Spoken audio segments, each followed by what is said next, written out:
Shocking acts of terrorism, soaring crime rates, and increasing incidences of violence are propounded by film, media, and government reports alike, create strong public sympathy and support for harsh tactics and surveillance techniques, until individuals are monitored to a level more befitting a totalitarian state. Public opinion would once again be manipulated to give the Masons justification for their actions and make their goals easier. The means of monitoring the masses and storing all personal information on individuals in society on a massive mega database are already underway. Rapid movements are taking place towards storing personal information on individuals on plastic, such as banking details, driving license information, and national insurance details. Currently, these details are stored on separate cards, but plans are well underway to merge all the information onto one identity card.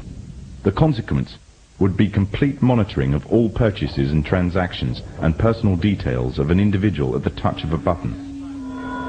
In 1992, the Vice-Chancellor of the British Supreme Court, Nicholas Brown Wilkinson, told the High Court that if the information obtained by the police, the Inland Revenue, the social services, the health service and other agencies were to be gathered together in one file, the freedom of the individual would be greatly at risk.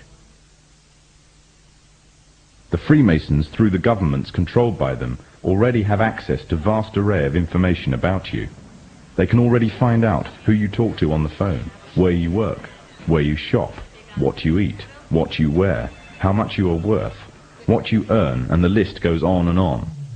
One identity card would allow even closer monitoring and enable a complete psychological profile to be compiled on every individual in society. Information which would make it very easy to predict, control, and manipulate actions. However, there is a gap that the Masons need to fill in. By using hard currency, an individual can evade detection and vital information is lost since hard currency transactions are untraceable. As a result, moves are being made to replace hard currency with a system that relies totally on electronic funds transfer. In other words, a system that relies totally on cards. Trails in Swindon have heralded the first signs of a move towards the introduction of smart cards and electronic money on a national scale in the UK. The Mondex scheme is pioneered by NatWest and Midland Banks and British Telecom.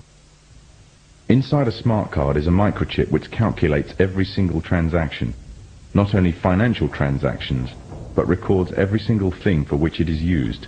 It can serve as a credit card, a building society passbook, library card, travel card, phone card, and quite possibly an identity card. Although an identity card would reveal much detail, it would not be able to locate any one person precisely at any given instant time. This would require some sort of tracking device that could be put on and detected wherever that person may be on the globe. The tracking device would be an all-purpose microchipped identification device or an electronic implant placed under the skin. These implants could then send off a signal which could then be picked up by satellite in low Earth orbit, locating and identifying the subject. Although this may sound like the works of fiction, it is, however, already well on its way to becoming reality. There are already approximately 48 global positioning satellites in orbit that are in use by the United States and her allies. These satellites can act upon incoming signals and pass down accurate information to the source of the signal about its location. At present, the source of the signals are devices that are attached to tanks, battleships, aircraft, or handheld instruments for accurate navigation purposes. The next step would be to introduce the device that creates the source signal on every individual. Currently, one form of device that has been created specifically as a signal source for the satellites is the electronic tag. Already a scheme using such tags on individuals is in operation in the UK. The justification used is that it is necessary to curb the growth in the population of the already overflowing prisons. The tag fits securely around the offender's wrists and can be monitored to see if the offenders are violating curfew regulations.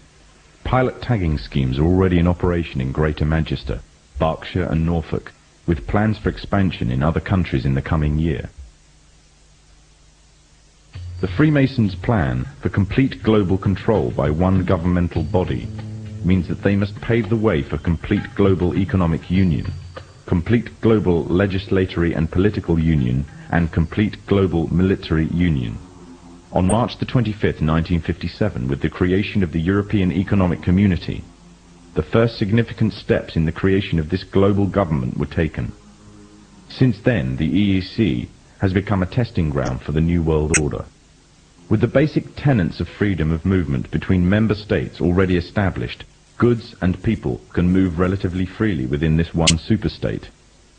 The plans are already underway for the establishment of complete monetary union, and the powers of the governmental body of Europe are growing every day, paving the way for complete political and legislatory union. All this will mean that eventually, in the superstate of the European Economic Community, there will be one currency, one economy, and one government. And the government would most certainly be a Masonic government. The three most important players of the European community are Britain, France, and Germany. Britain and France have long been Masonically controlled nations. During World War II, Germany was completely annexed by Britain and France, along with the United States, another Masonic nation, and the Soviet Union. The sectors of Germany controlled by the former three countries, the Masonic nations, formed a separate political identity called West Germany. And with the downfall of the Berlin Wall, West Germany has now taken over the former East Germany.